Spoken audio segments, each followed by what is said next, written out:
Today is World Book Day, and I'd like to talk about a book about the world. Well, a book, it's 2 volumes. It was published in 1800 and it was written by someone called George Cook. 1800 is a very interesting time because it was at the end of one era and the start of another, the end of the age of discovery and the start of the age of expansion. So colonialism, big European superpowers were trying to take over the world. Not the most glorious period in history. This book is written just after the journeys of Captain Cook. So a lot of what's in here is there's one volume really about the Pacific and it's mainly about Cook. And there are lots of names like, place names like the Friendly Islands. Cook named them the Friendly Islands because the people there were so friendly, even though there's an illustration, and this book is full of illustrations and maps of two people having a fight. So now Tonga. So a lot of the place names have New in front of them. There's New Caledonia, New Hebrides, New Guinea, New Zealand. And the New basically was the colonial powers stamping their authority, their rule on these places. New Zealand gets a lot of press. New Holland, which is obviously Australia, and other place that gets a disproportionate amount of ink in this book is the Sandwich Islands, which were so called because Cook's main sponsor was John Montagu IV, Earl of Sandwich. So he wanted to recognise his sponsor by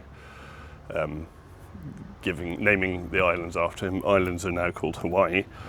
In the second volume, bearing in mind that this was published in sometime between 1790 and 1800, and there are loads of maps and things. Some of them are hand-coloured, some of them aren't. There, in the America chapter, there is British America, which is the first one, which is now, I suppose in 1800 it was British America. Hi, Kate. It's now Canada, would have become Canada in 1867, I think. And then, straight after that, is the United States of America, which was really the first British colony to gain independence from Britain in 1783. And prior to that, obviously, there was the Declaration of Independence in 1776, so that was exactly 250 years ago, so happy birthday.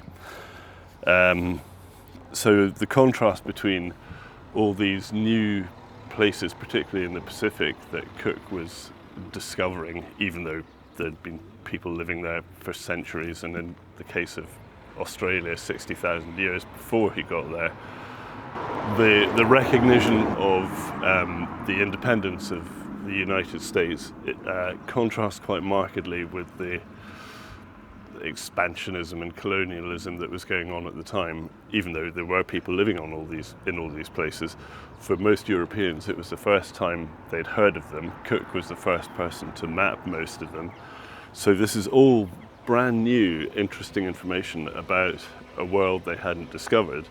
The only 2 places really that by the time these books came out that weren't really that well known about were really the heart of Africa. The scramble for Africa wasn't until about 1880, and then the other 2 places were the poles, the North and South Pole, which in the maps in these books are known as the Northern Icy Ocean and the Southern Icy Ocean. The first sighting of Antarctica is, I think it was 1836. So this is all pre that. So there you go. World Book Day. Happy World Book Day. And yeah, a 2-volume set of books about the world.